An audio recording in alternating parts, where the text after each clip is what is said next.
પાલનપુરમાં mineral વોટરની બોટલમાં સાપ જેવું જળચર પ્રાણી જોવા મળતા હડકંપ.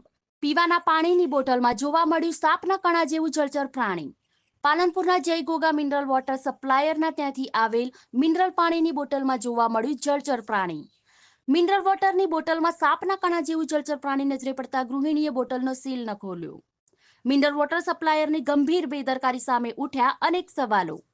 જો આપ મિનરલ પાણીની બોટલ મંગાવીને પાણી પીતા હોય તો થઈ જાવ સાવધાન, કારણ કે આવા પાણીથી આપનો જઈ શકે છે જીવ.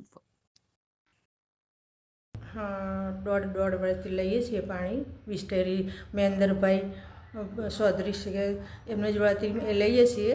પણ આજે બોટલ મૂકીને ગયા એટલે એમાંથી સાપનો કણો દેખાડો તો આજુબાજુવાળાને દેખાડ્યો, ખોલ્યો નહીં. મેં બોટલ નહીં ખોલી કેમ કે એમાં દેખાતો જ હતો, પૂણા ફૂટ જેટલો દેખાતો હતો. પછી ખોલી નહીં બોટલ, હાફનો કણો અંદર.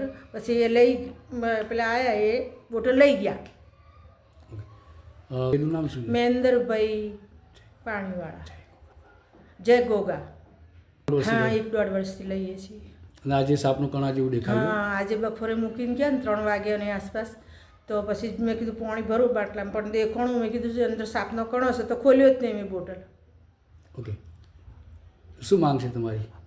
મારી માંગ શું કે આ તો ઠીક, હું એકલી ઘેર રહું છું, મારે પાણી પીવા માટે મેં જોતું હતું તો મેં આગમાં બાટલો લઈ જતી હતી.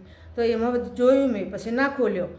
અને આ કદી મેં પીધું હોત અને મને કોઈ થઈ ગયું તો હું તો ઘેર રહું છું તો મારે શું દશા થશે? મારા છોકરાનો અનસી, મારા ફેમિલી છે, એ લોકો પી દે અને કોકને થઈ જાય તો કોણ જવાબદારી લે?